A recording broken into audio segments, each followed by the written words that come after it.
సూటిగా ప్రశ్నిస్తున్న చంద్రబాబు నాయుడు గారిని, అనిత గారిని, లోకేష్ గారిని, క్షమాపణ అంటూ చెప్పాల్సి వస్తే అది మొదట ఎవరు చెప్పాలో తెలుసా? కోడలు మగబిడ్డని కంటే అత్త సంతోషించదని ఆడవాళ్ల పుట్టుకనే అవమానించిన చంద్రబాబు నాయుడు ముందు క్షమాపణ చెప్పాలి. ఆడపిల్ల కనిపిస్తే ముద్దు పెట్టాలి లేదా కడుపైనా చేయాలి అన్న బాలకృష్ణ గారు క్షమాపణ చెప్పాలి. అలాగే మీరు చూస్తే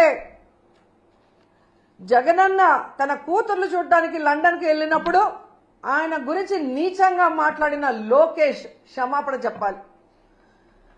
అలాగే భారతమ్మ విజయమ్మ గురించి నిన్న ఎంత ఘోరంగా మాట్లాడారో మీరు చూశారు అనిత గారు, ఆవిడ క్షమాపణ చెప్పాలి.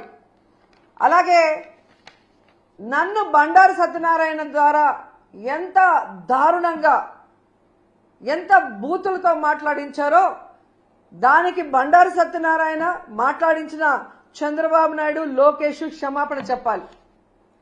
అలాగే మీరు చూస్తే ఆఫీసర్స్ ని గతంలో హోమ్ మినిస్టర్ గా చేసిన సుచరిత గారిని, అలాగే నన్ను చాలా వల్గర్ గా మాట్లాడిన ఇప్పటి స్పీకర్ బండారు సత్యనారాయణ గారు క్షమాపణ చెప్పాలి.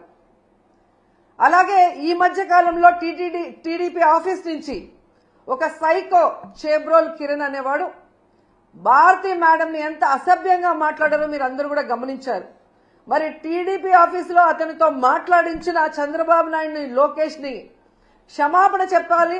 వాళ్ళ మీద కేసులు కూడా పెట్టాలి అంత ఘోరంగా మాట్లాడినందుకు.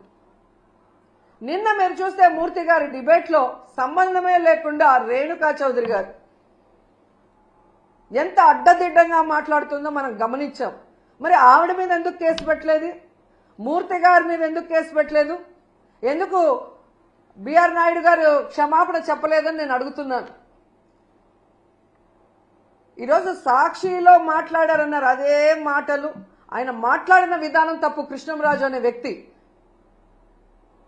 కానీ అదే వార్తలు టైమ్స్ ఆఫ్ ఇండియాలో వచ్చాయి, అదే న్యూస్ ఈటీవీలో వచ్చింది.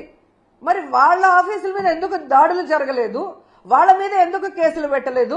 కేవలం సాక్షి జన్మలో దేవుడిని పూజ చేసినప్పుడు నాకు ఇది దేవుడా అది దేవుడా నేను కోరుకోను.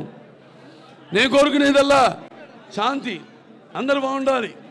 నా అభిమానులు ముఖ్యంగా ఎంతోమంది ఎన్నో సాంఘిక సంక్షేమ కార్యక్రమాలు చేపట్టి ఇప్పుడే మన Basavataraka Indo American cancer hospital and research ఇన్స్టిట్యూట్లో మోతీలాల్ గారు అక్కడికి 100 మందిని తీసుకొచ్చి 50 మంది రక్తదానం చేశారు అక్కడ. అలాగే ఒకటి కాదు, అందరూ ఒక ఎన్టీ రామారావు గారిని ఆదర్శంగా తీసుకుని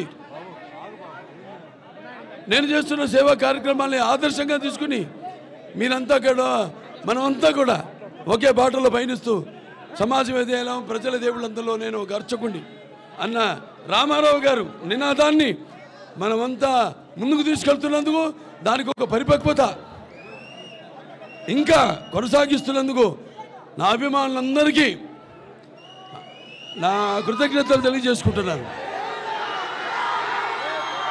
అలాగే అక్కడే ఇప్పుడు నేను ఎప్పుడు వయసు లెక్కలో పెట్టుకోను. వయసు అన్నది మన శరీరంతో సంబంధం లేదు. మన బుర్ర పదునుగా ఉండాలి. ఎప్పుడు మన బుర్రగా పదునుగా ఉన్నప్పుడు శరీరం మనం అదుపాజ్ఞలో ఉంటుంది.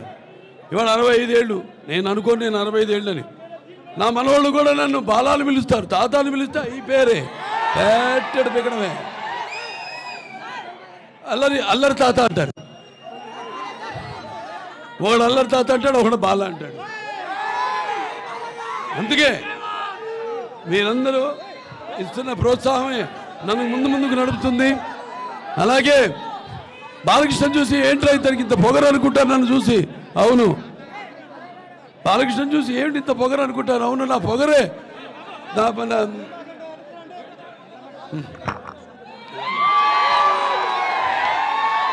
ఏంటి బాలకృష్ణతో పొగరు అనుకుంటారు నన్ను చూసి. అవును, నన్ను చూసుకునే నాకు పొదరైన పొగరు అంటా నేను. అలాగే ఎవరిని చూసి ఇతనికి ఇంత ధైర్యం అని ఉలికిపడి చేస్తుంటారు. నా వ్యక్తిత్వమే ఒక విప్లవమై అడుగడుగులా చూపిస్తాను అని నేనంటాను. అంతా తెలుసా వీడికి అనుకుంటారు. నన్ను నేను తెలుసుకోవడమే ఒక గొప్ప విద్య అని నేనంటాను. నా రికార్డ్స్ అన్ని ఒరిజినల్, నా కలెక్షన్స్ అన్ని ఒరిజినల్, నా రివార్డ్స్ అన్ని ఒరిజినల్, నా అవార్డ్స్ అన్ని ఒరిజినల్. అలా ఆ రామారావు గారు ఎన్నో పాత్రలు వేశారు, ఎన్నో ధైర్య సాహసాలతో కూడిన పాత్రలు ఎన్నో వేశారు. ఆయన్ని ఒక ఆశయంగా తీసుకుని, అంటే నాకు ధన్యమైన జన్మనిచ్చి నన్ను మీ అందరి గుండెల్లో ఆయన ప్రతిరూపంగా నిలిపినందుకు మరి కారణ జన్ముడు, విశ్వానికి నటరూపం ఎలా ఉంటుందో చూపించిన నా తండ్రి మాత్రమే కాదు, నా దైవం, నా గురువు అయిన కారణ జన్ముడైన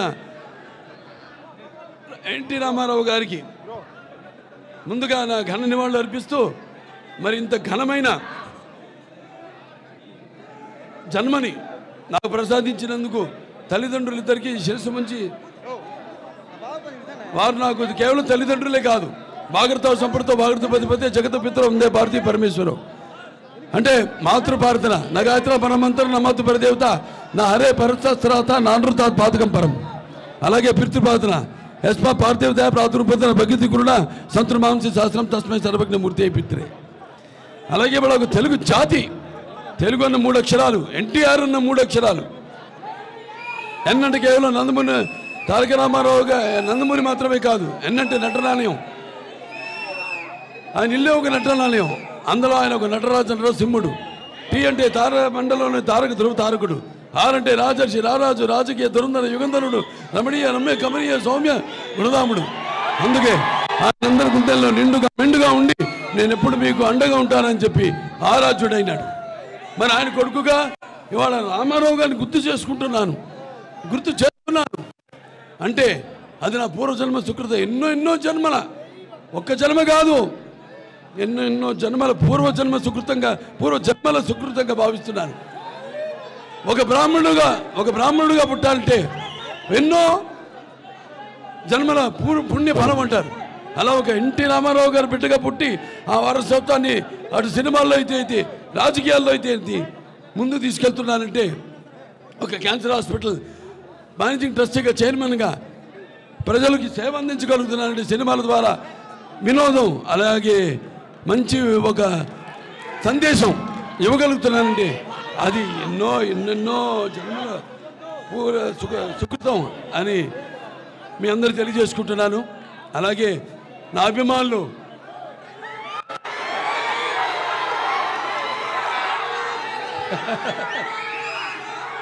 అంటే